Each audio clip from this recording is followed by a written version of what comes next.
Reverend Chloë Briedé, and I'm the minister here at Emerson Unitarian Universalist Church, and I use she, her pronouns.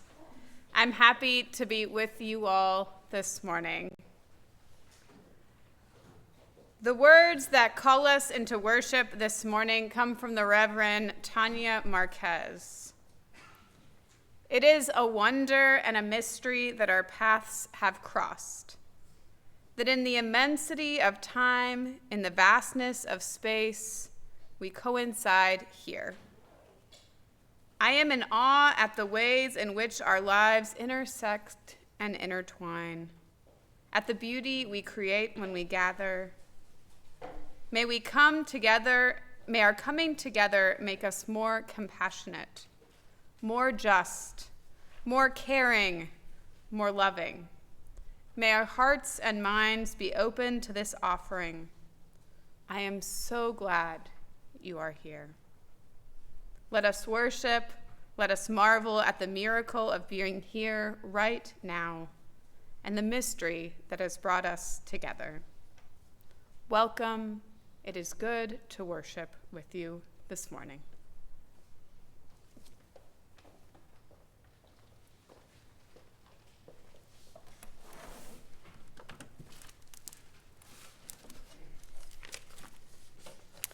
Let us acknowledge that our church is built on land forcibly taken from those who have called it a home for thousands of years, inhabitants of the villages of Tatonga and Atvaksanga that held the cultures and languages for the Tongva, Kizh, Chumash people. This land remains part of their enduring identity and heritage. We recognize that these tribes are fortunately still here, and we are committed to honoring their stories, culture, and community. Our existence as a spiritual community can only be validated through appreciating the depth of the loss of their land in generations past and the enduring hopes for the renewed vitality of these cultures in years to come. Please stand for the lighting of our chalice.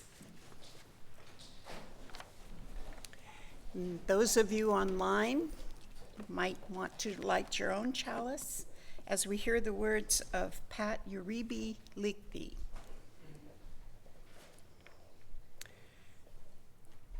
We come from many places along different paths, bringing different truths. We come with different histories and different realities, and yet we come together as one people with faith that we can use our differences to heal ourselves and each other, to bring wholeness to a fractured world. We come seeking to find community, to find acceptance of who we are. In this place, we may find others who are much like us and others who are much different.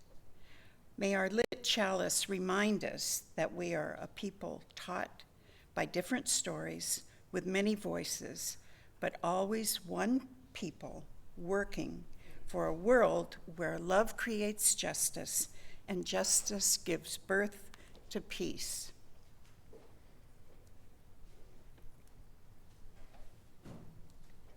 How's that working out? Trying.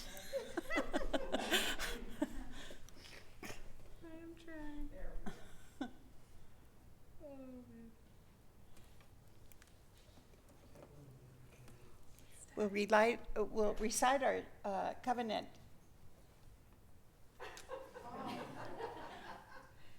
In English and in Spanish. Love is the doctrine of this church. The quest for truth is its sacrament, and service is its prayer. To dwell together in peace, to seek knowledge and freedom, to serve humanity in fellowship. Thus do we covenant.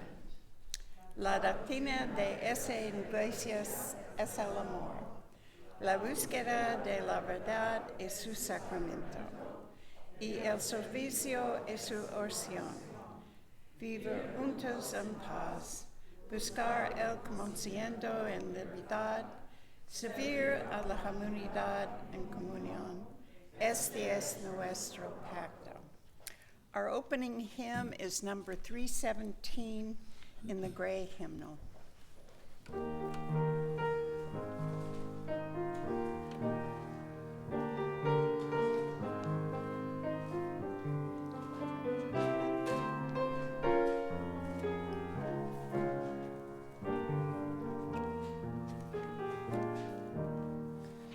We are not alone, earth forms us, human leaves on nature's growing vine, fruit of many generations, seeds of life divine.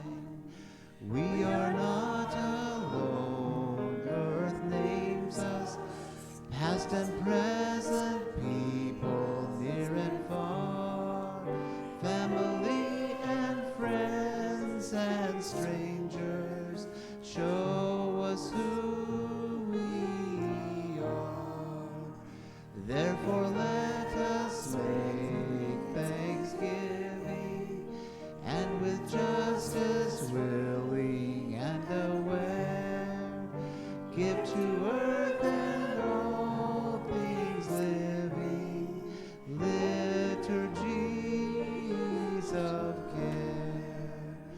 Let us be a house of welcome, living stone upholding living stone, gladly showing all our neighbors we are not our own.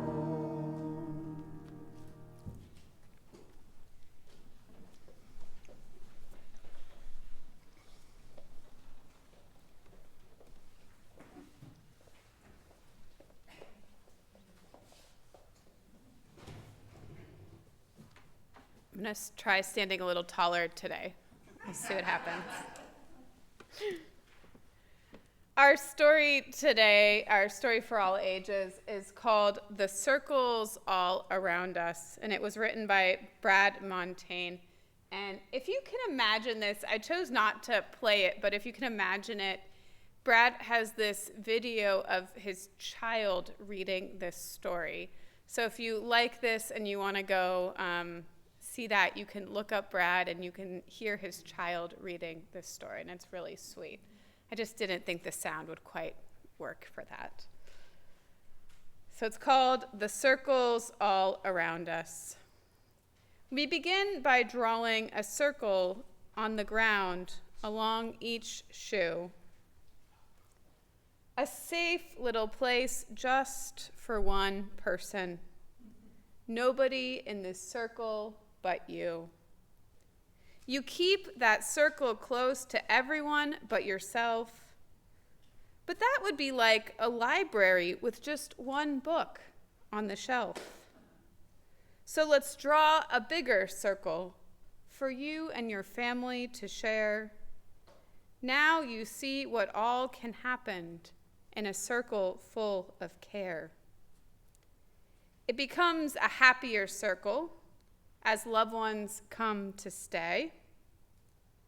And wouldn't it be even better if all your friends could come and play? So you stretch and draw your circle even bigger than it's been, and let a few more people know they're welcome to come in. In the circles all around us, everywhere that we all go, there's a difference we can make and a love we can all show. Yet there's still so many outside the circle who are different in all they do. Though it is feels slightly uncomfortable, we draw the circle bigger for them too. It doesn't mean the circle is easy. It can be harder the more we share. And if you notice, there's differences of opinions, like I am team cake and another person is team pie. But wonderful things can happen when love is known and felt everywhere. Everyone is having donuts in this situation. which to me makes me think that maybe the cake people have won over the pie people, but it's somewhere in the middle, I guess. As time passes, our eyes open and we see others we really care for. And that's when we ask ourselves, what's this circle really there for? So let us create bigger circles all around us for the rest of our days. Let our caring ripple out in a million little ways. In the circles all around us, everywhere that we all go, there's a difference we can make and a love we can all show. As our circles grow and grow, we watch them wonder-eyed. And remember, the first circle started with just the love you hold inside. May it be so. If you would join me in our Unitarian Universalist affirmation. We are Unitarian Universalists of open hearts and welcoming hands. I am still learning this, as you can see.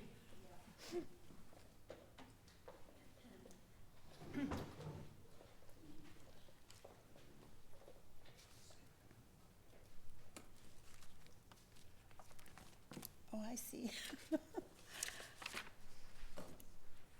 Good morning. Welcome to Emerson Unitarian Universalist Church. I'm Linda Fitzgerald. The pronouns I use are she and her. I'm honored to serve as your worship associate this morning, along with Reverend Chloë, our shiny new minister. And welcome to those of you joining us online via Zoom. Thank you for silencing your phones and observing our mask policy where appropriate.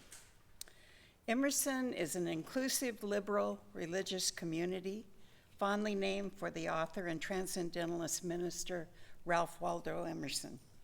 We have been a bright beacon of liberal justice and a spiritual sanctuary in the San Fernando Valley for 70 years. In the words of Erica Hewitt, welcome to all of you to our service, especially those of you who are searching for a spiritual home. Many of us were once, too, seeking something larger than ourselves, to which we could belong, a sense of rootedness to hold us and create meaning together. I came to Emerson in 2001, right after the 9/11 tragedy. It was Reverend Ann Hines' first Sunday in the pulpit. What a time for her to take up leadership of a congregation. A friend of mine had worked with Ann on prison reform, in the San Luis Obispo area and wanted to support her as she embarked on her new journey. She was spending the weekend at my house and invited me to join her for the service. What should I wear? Hats? Gloves? She said, just casual. Can we go to breakfast? Very important question. I was not looking for a church. I was definitely not looking for a religious home. But on that day, I found a church and a religious home. Hopefully you have signed the guest book in the foyer if you are new or visiting, and we'd love to have you join us for coffee and conversation in the pavilion beyond that sliding door after the service. If you are joining us online, there will be a virtual coffee hour after the service in breakout rooms. If you'd like to make an entry in our Book of Life regarding a joy or concern or memory, please find that book on our candle table beneath our memorial wall, and it'll be shared in the service. Those online can access the virtual Book of Life there or in the chat. And now, in the spirit of fellowship, let's take a moment to greet each other.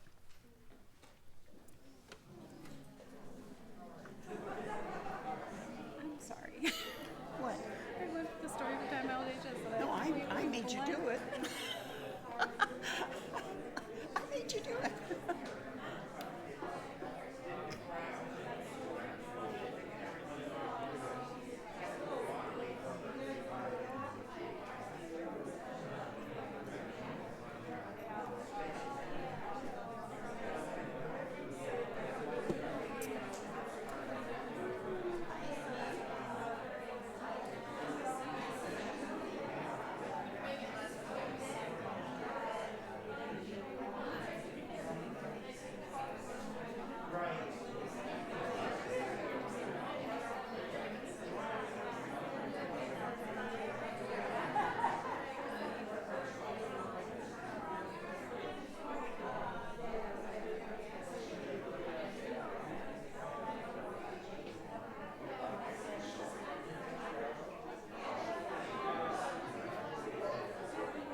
Hopefully all you people can stay after and carry on those conversations in the coffee hour. Here are some opportunities for you to get involved with us here at Emerson. October 5th is our congregation Emerson Beautification and Cleanup Day. And it's time to show this beloved building some much needed love. Please join us starting at 8 a.m. to help repair and beautify our sanctuary, pavilion and foyer and kitchen. All hands are welcome, and there will be light, moderate, and heavier work. Something for everyone. And I'm going to point Barbara Calvi out to you. You want to stand up, Barbara? And if you want to, she's helping spearhead this, and if you want to contact her, it's karatebarb@gmail.com. We now have, hopefully you have registered for the Emerson UUC Climate Justice Revival. A very excited climate justice revival on September 28th and 29th. Did you know, I'm not going to read this whole thing, but if you want more information, stand up. Andrea, please see Andrea Reuter, who is spearheading this. And also upcoming is our annual harvest auction and fall fundraiser on October 19th. And it's one of the highlights of our church year with music and fun and food and items for future events here to bid on. So usually I contact Eloise Rovner, but Tracy will stand up because she's on the committee. Save the date, October 19th. Okay. It'll be in the afternoon. Okay. So I think that's all of our announcements.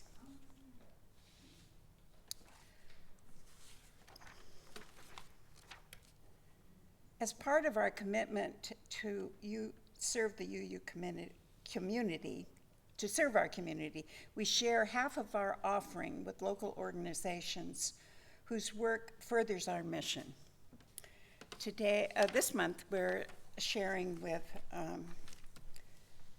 the San Fernando Valley Refugee Children Center, which has a mission to provide healing, embrace, and dignified welcome to children and their families who have made the perilous journey from the south of the U.S.-Mexican border and identify as indigenous from Meso and South America. So if you want to contribute and want to write a check, please write Sunday offering shared with charity on the memo line of your check. If you want to donate via Breeze, that's donate.emersonuc.org, or scan the QR code. And now the ushers will come forward and take the offering.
I was scrolling through my Facebook page the other day, and I came across a post entitled Omnism, placed there by Rhonda Black.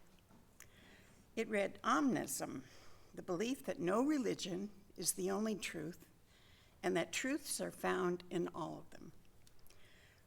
Rhonda stated, "I've always called myself a Unitarian Universalist, but now we know we're omnimonists." The statement defines our faith, and it's the answer to the spiritual search I've had all my life. I had been raised in a multitude of churches from an early age as my mother searched for truth and meaning in her life. The closest I came to feeling loved and accepted unconditionally was through the 12-step programs of Al-Anon and AA. I found loving community there for many years.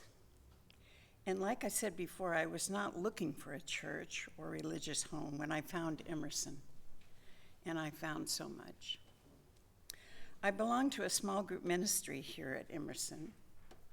Last night, or Friday night, my group met and our host pulled up a lesson plan from our Touchstones curriculum that we have studied in the past. As we went through the stories and lessons about nonviolence and repairing the world, I began to sit back in comfort and listen to the thoughts and concerns of these people I trust on a difficult subject, but one that is so present in our lives. One of the readings was entitled "Baseball and Nonviolence" by Stanley Hauerwas. In short, he said that America is a very violent country, that we are so has everything to do with our impatience. But we do have baseball as an alternative to war. James Duncan writes, "I cherish a theory I once heard propounded by G.Q. Durham, that professional baseball is inherently anti-war. Baseball is one activity that is able to generate suspense and excitement on a national scale, just like war. And baseball can only be played in peace." The heavy issues we discuss came back to practical solutions and ideas.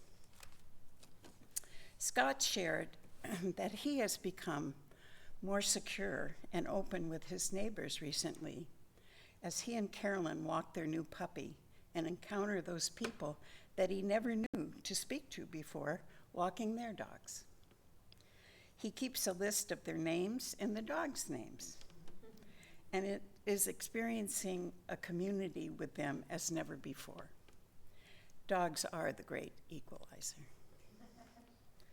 I put forth these scattered examples of what this community means to me. Sometime after I became a member of Emerson, I heard something that I read often to remind myself of why I am here. I am a Unitarian Universalist. I am part of a community formed around respect and trust. I am part of a movement to use love to heal the world. I am part of a tradition of learning and responsibility. I am part of a religion that admits ignorance and asks us to seek truth and meaning honestly. I invite you to ask me why I am you.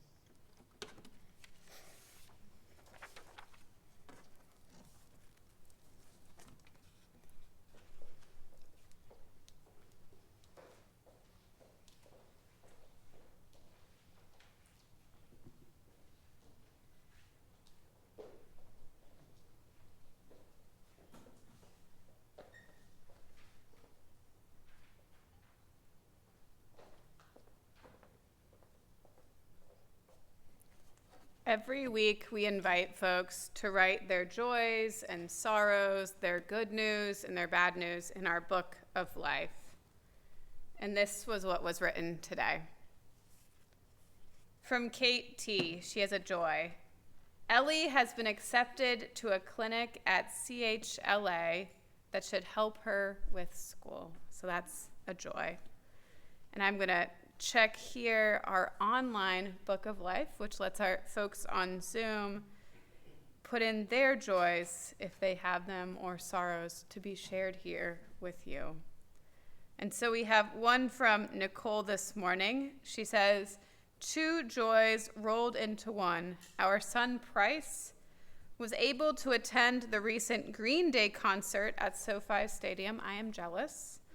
And he didn't come home with COVID. I love masks, she said.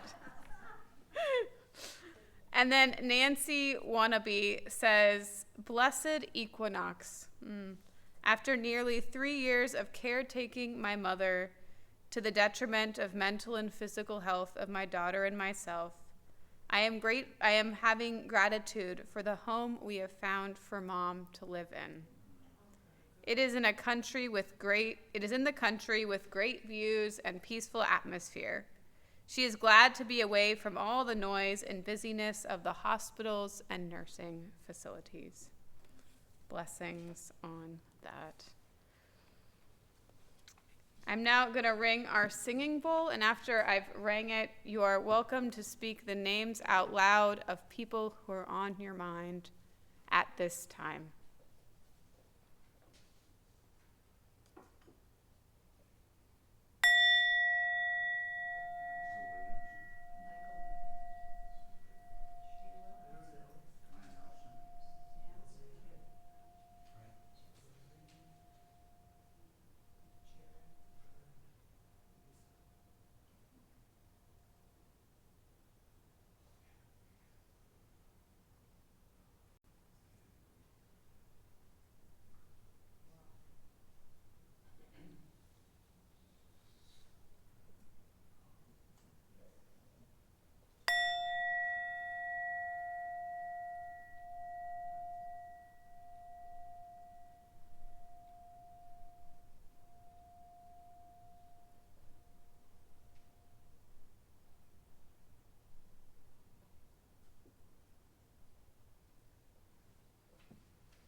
I invite you to join me in the spirit of prayer.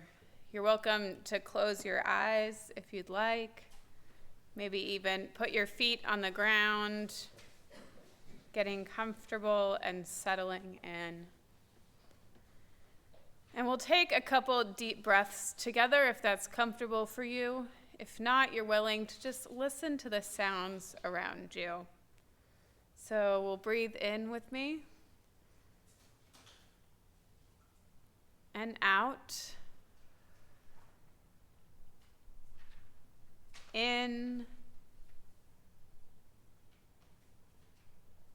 And out.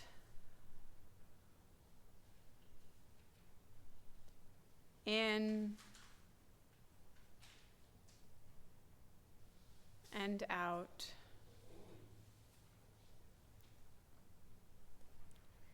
Spirit of life,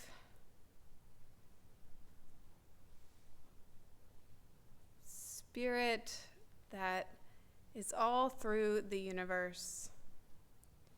We are reminded today of our interconnectedness, of the people we see on the street and say hello to, of our friends and our family, of folks all the way in other countries, of the plants and animals and fungi and everything we share this earth with. We are reminded of that. Spirit, this reminder can sometimes come with pain. We are reminded of war that is ongoing. We are reminded of climate change and weather patterns that force refugees out of their homes.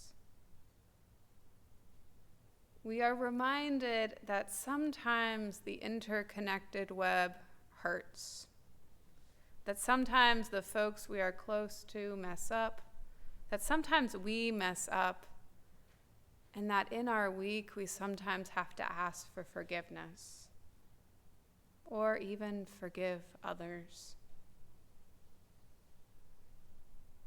This closeness, this connectedness can cause pain.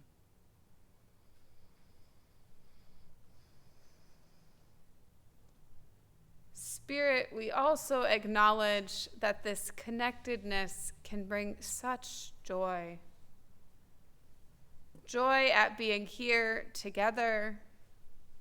Joys like children getting the resources that they need, people being healthy and safe, new homes that are a good fit. All of the joys of being together. We also acknowledge the joy and grounding that we find from our earth, in nature and in relationship, in the places that are sacred to us.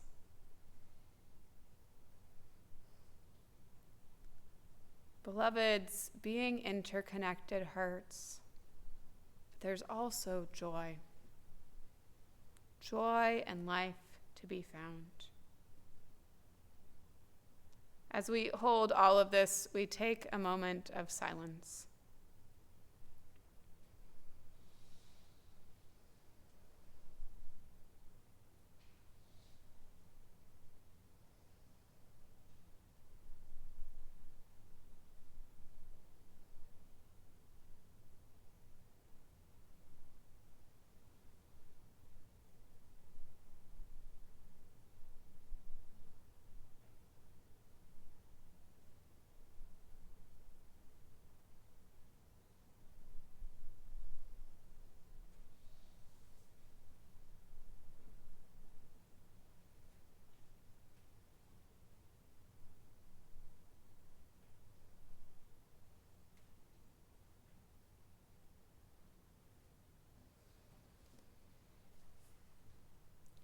May it be so. Amen.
Thank you, choir. That was beautiful. This summer at General Assembly, the annual gathering of Unitarian Universalists from around the United States, we voted on a revised version of our core values, or as we used to call them, our principles. As your new minister, I'll be honest with you, I had mixed feelings about these changes. I had heard from some UUs that they were excited about our revised core values. The graphic and the explanation felt modern, they said, and easy to teach our children. I personally appreciated the centering of love, or even the inclusion of love, something we didn't have in our old principles. I also heard from other UUs, those who had joined Unitarian Universalism specifically for the 7 principles, our previous iteration of our statement of values. And here, 8 principles, as Eric's reminding me. Personally, I grew up learning about the 7 principles in my religious education classes and hearing them recited from the pulpit each and every Sunday. When friends at school asked me about my religion, they helped me explain what I believed and valued. I went into General Assembly this year feeling apathetic. I liked the revised core values, and I did vote for them, but I liked our principles. However the vote turned out would be fine with me. I did realize something, though, as I read through our revised values. And I'm very intentionally using the word revised here, because as I read through the values, my brain kept pinging with reminders of our principles. The principles weren't being erased or lost, but revised into a new shape or form. Over the next couple of months, I want to spend some time exploring each of our revised core values. Some of this language is easy for us to talk about, and some of it is complex.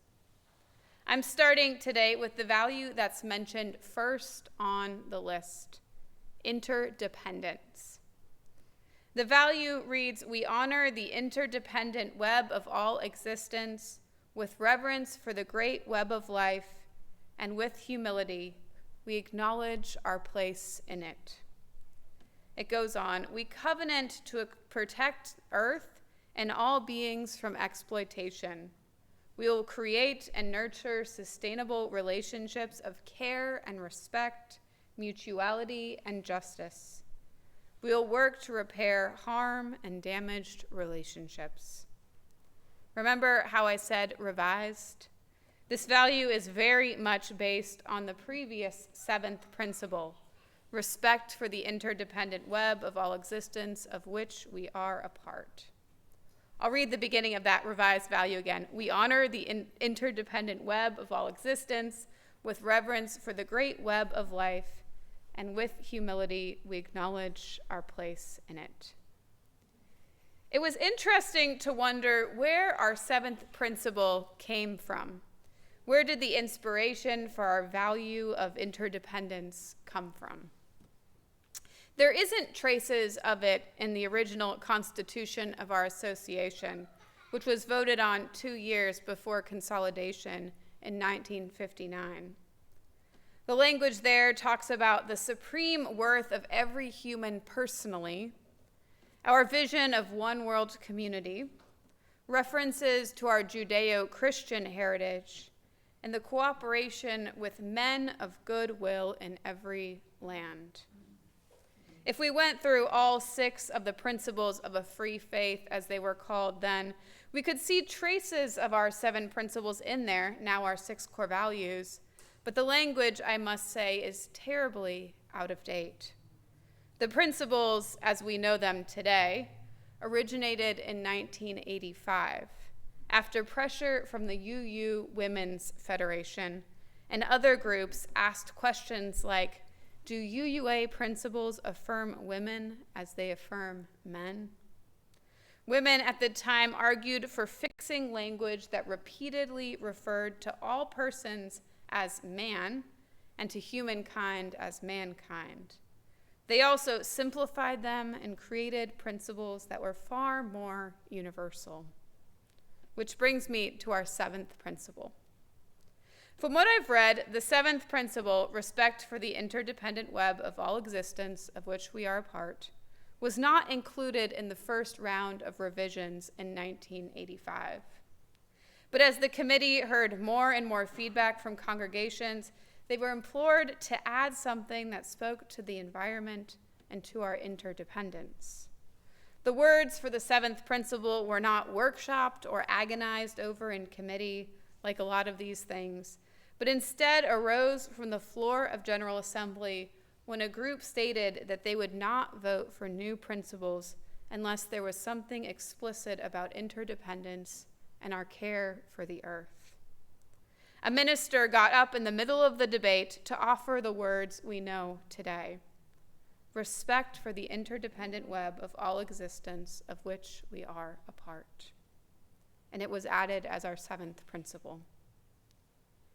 I'm not surprised that this was added in the 80s, right as the environmental justice movement was emerging in America. We should be proud of our faith for listening to the demands of women and environmentalists, for principles that truly reflected their beliefs. There's something I noticed about our revised values, these new ones that we got this year. Rather than interdependence being our seventh principle, it's been moved up to be our first value.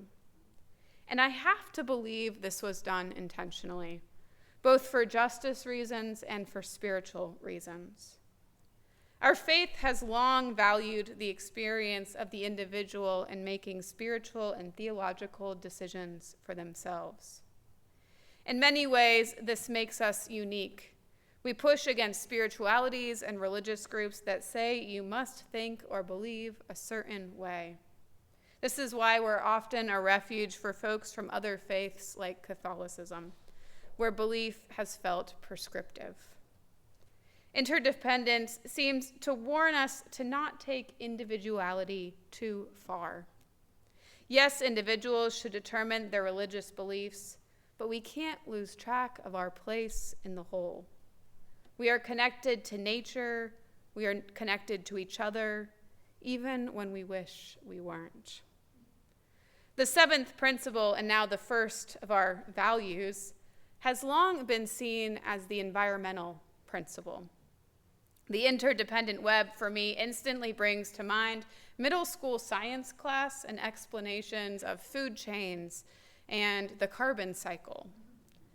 And I love the image of a web connecting every rock and tree and plant and animal and fungi and bacteria on this earth. This sermon easily could have been about how trees can communicate with each other through a network of fungi in the soil called the mycorrhizal network. I'm going to say that again, mycorrhizal networks, or how birds support one another through migration. That could have been the sermon today. And I liked the poem that I quoted on your order of service, which comes from Janine Lohman. She says, "Vine and branch were connected in this world, of sound and echo, figure and shadow, the leaves contingent. Roots push against the earth. An apple belongs to itself, to stem and tree, to air that claims it, and then ground. Connections balance, each motion changes another. Precarious, hanging together, we don't know what our lives support, and we touch in the least shift of breathing. Each holy thing is borrowed. Everything depends." Beautiful words that speak to this ecological dependence. And spiritually, this fits a renewed interest in many UU circles in spiritual naturalism, which, as one spiritual naturalist puts it, it's an evidence-based approach to spirituality that finds the sacred within the natural order of the universe and invites human participation in the sacred through awareness, meaningful ritual, and practice. Sacred in the natural order of the universe. Sounds very much like our interdependent web. I believe, though, that we have put interdependence first as a value, not just because we want to center environmental justice or even earth-based spiritualities. Instead, the point comes in the second part under interdependence. Each value, as a side note, has a second paragraph, each stating, we covenant. It says we covenant to protect Earth and all beings from exploitation. We will create and nurture sustainable relationships of care and respect, mutuality and justice. We will work to repair harm and damaged relationships. To me, there is a renewed focus in our values, not just on the relationship between humans and our planet, but also on the relationship between each other. By valuing interdependence, we are saying, in effect, that we are dependent on each other, that justice and equality cannot come unless we realize that dependence. We are putting into our values the well-known idea that the Reverend Dr. Martin Luther King Jr. adapted from the philosopher Martin Buber, that we are caught in an inescapable network of mutuality, tied in a single garment of destiny. Whatever affects one directly affects all indirectly. When I thought about this, I was immediately reminded of the Unitarian Universalist Ministers Association statement of purpose, which ends with the phrase, because we need one another. And it's probably one of the best statements of purpose I've ever read, and it's just because of that line. Because we need one another. If we acknowledge our interdependence, we know that simple truth. We need one another. We need one another. We need those sustainable relationships of care and respect, mutuality and justice. We need one another to help push the world to be more equal. We need one another to end poverty, to feed the hungry, and to fix our planet.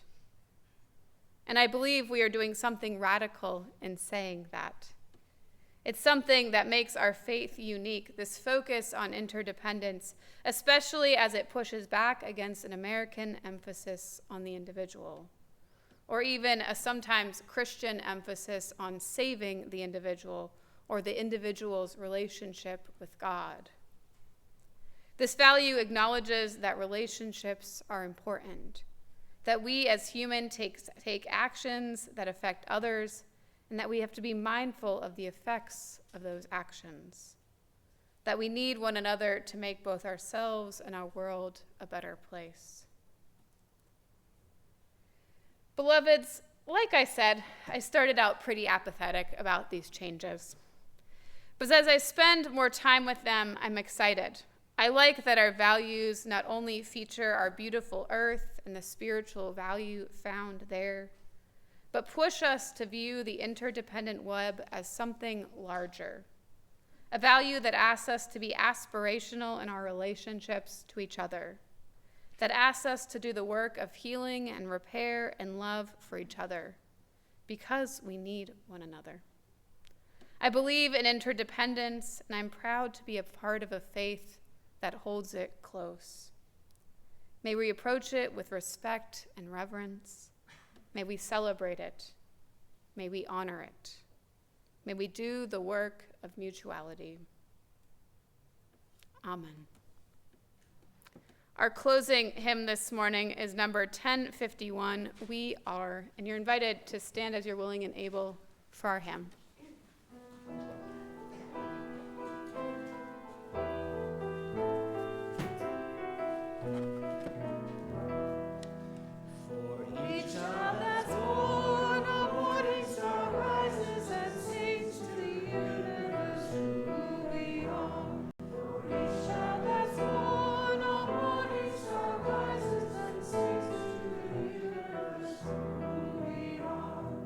We are.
invited to stay standing, and if you'd like, you can touch elbows with somebody or hold hands.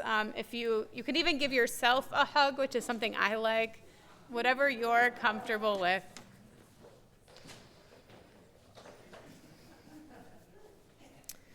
We honor the interdependent web of all existence with reverence for the great web of life, and with humility, we acknowledge our place in it. May it be so. Amen. Blessed be. Go in peace, beloveds.